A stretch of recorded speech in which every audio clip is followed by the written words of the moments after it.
hino duhora dushakashaka uko twabaho neza, abo mu mashuri atandukanye ndetse no mu kazi bahora bapima icyo dushoboye binyuze mu ibizami by'ubuzima.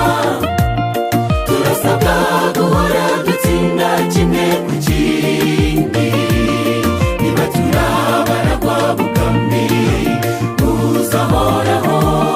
Tugomba kunesha kuko Yesu yanesheje.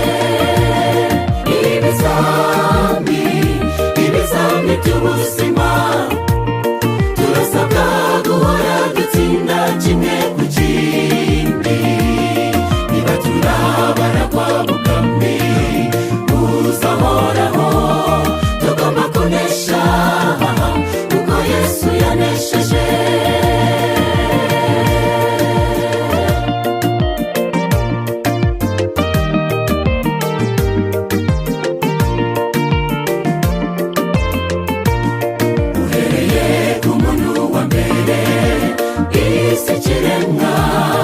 Imana yamugeneye kubaho mu mahitamo, gukiranirwa cyangwa ubutungane. Ibyo bizamini bizagaragaza neza abo turimo imbere y'urubanza. Ibizami by'ubuzima, turasabwa guhora dutsinda kimwe ku kindi, niba turabaragwa bugami buzahoraho. Tugomba kunesha kuko Yesu yanesheje. Ibizami by'ubuzima, turasabwa guhora dutsinda kimwe ku kindi, niba turabaragwa bugami buzahoraho. Tugomba kunesha kuko Yesu yanesheje.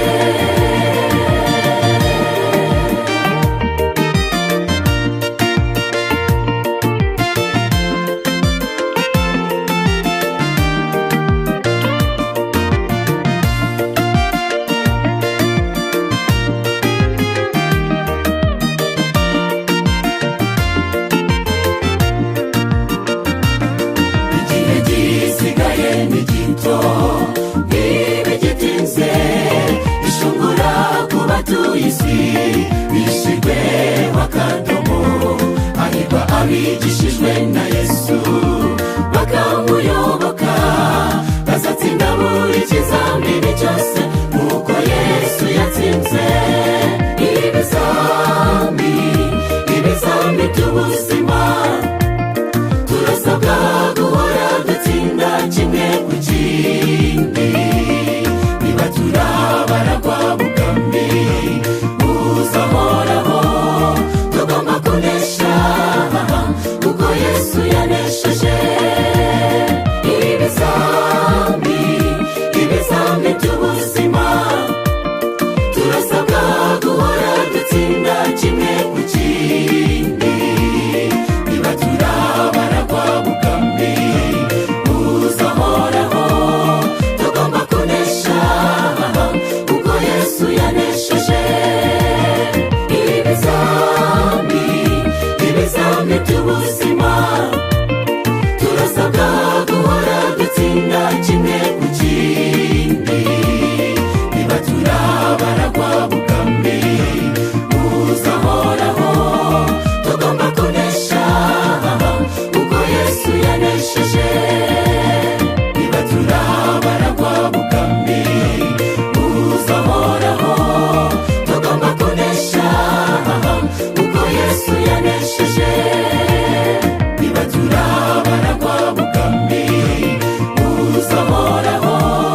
Tugomba kunesha kuko Yesu yanesheje.